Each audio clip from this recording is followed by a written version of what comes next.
Hello everyone and welcome to another Fallout 4 build. For this one I decided to do things a bit differently.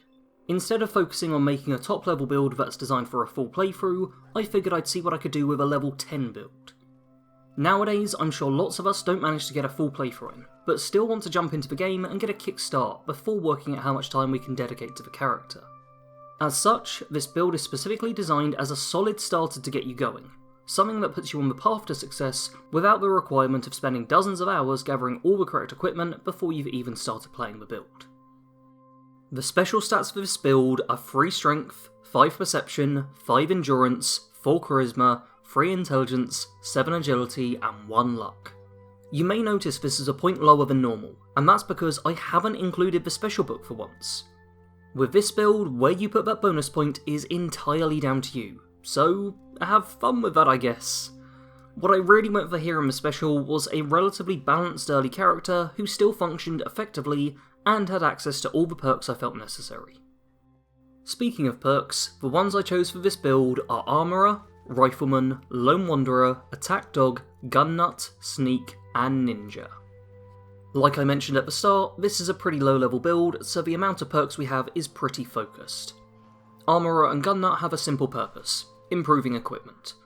The first rank of both of these will give you a significant advantage at the start of the game, so I'd advise trying to get both of them by about level 5. Rifleman is another incredibly important perk as it increases the damage of your weapons. At later ranks it will also add some armour penetration, but early on it just helps to put down your foes faster. Lone Wanderer is the perk I'd advise getting first as it's just crazy good. I very rarely play Fallout 4 with companions, as the Lone Wanderer perk is just so amazing. Although there is still one companion you can have whilst still gaining the benefits from Lone Wanderer. Dogmeat doesn't affect that perk, and he has a perk all of his own, Attack Dog. This is far from the best perk out there, but it does at least make Dogmeat a little more useful in combat. With this perk equipped, he will bite enemies, holding them in place and giving you a bonus to hit them in VATS. Even if you don't fancy taking them out straight away, Dogmeat does a pretty good job of just keeping them occupied whilst your focus is elsewhere. The final 2 perks we have are Sneak and Ninja.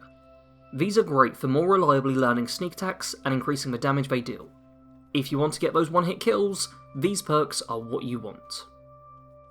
Onto equipment now, starting with the weapons. Here we have a double-barrel shotgun and a hunting rifle. Fallout 4 didn't have specific shotgun perks, meaning that Rifleman covered them as well as actual rifles, making a shotgun perfect as your close-range weapon, whilst using your hunting rifle for long range. Both are fairly easily moddable early on, and ammo for them shouldn't be too tricky to come across. As for your armour, you'll want a full set of shadowed leather armour. The leather armour itself should all be able to be obtained in Concord, and modding it out to be shadowed will be a little heavily on oil, but is certainly a manageable early mod to strive for. This will make you harder to detect while sneaking, adding a little more early stealth to the build. For under armour, I was wearing a green shirt and combat boots. This is by no means essential to the character, but was an early under armour I felt happy with, giving me an extra point of both charisma and endurance. As this is such a low level build, factions aren't really something you need to worry about. Saving Preston and helping the Minutemen with the first mission or 2 makes sense to me. Anything beyond this though seems like more of a commitment than necessary. You're not looking to be the hero of the wastes, just trying to be a half decent guy and make your way in the world. As mentioned earlier, your companion will be Dogmeat. He should be the very first NPC you run across, except maybe Cosworth, but screw him, Dogmeat's so much better. Run straight past your seemingly sentient robot butler and talk to the cute and fluffable doggo instead. You know you want to. The Hapless Hunter is a sniper shotgun combo build. What this means is that you have a sniper for long range and a shotgun for close range. Really quite simple when you get down to it. If your enemies are far away, then stay back and pick them off with your hunting rifle. If they get close, bring out the shotgun and blast them away. Generally, if I'm in an interior location, then I'll have a shotgun out, and if venturing across open plains, then I'll keep the rifle in hand. Once you've got your weapons and armor modded out, you shouldn't have any trouble with any enemies in the starting quadrant of the map. Heading out further will start giving you more of a challenge though, so make sure you're stocked up on supplies before venturing too far from the vault. Not everyone gets to be special. Most of us are just trying to survive. This is exactly the case with the Hapless Hunter. He had pretty much just breezed through life, trying to be a decent guy without having any real purpose or drive. He never felt particularly exceptional at anything, so just went with the whole flow, never having enough reason to try and carve his own path. He came from an upper middle class family, went to a decent enough school, and never came across any real adversity in his early life. Almost certainly his toughest challenge was when he joined the army, something he did just because most of his friends seemed to be doing the same. During his tour, 2 of his friends suffered minor wounds, but he came back virtually unscathed. He spent the vast majority of his military career moving from base to base, checking equipment and making sure everyone was ready to move on. For him, actual combat was a rarity, and he probably only ever had to fire his weapon in a firefight on a half-dozen occasions. Once his tour was over, readjusting back to his old life was simple enough. He managed to settle down, get a part-time job to make a little more money on the side, marry a girl he'd been sweet on, and have a kid with her.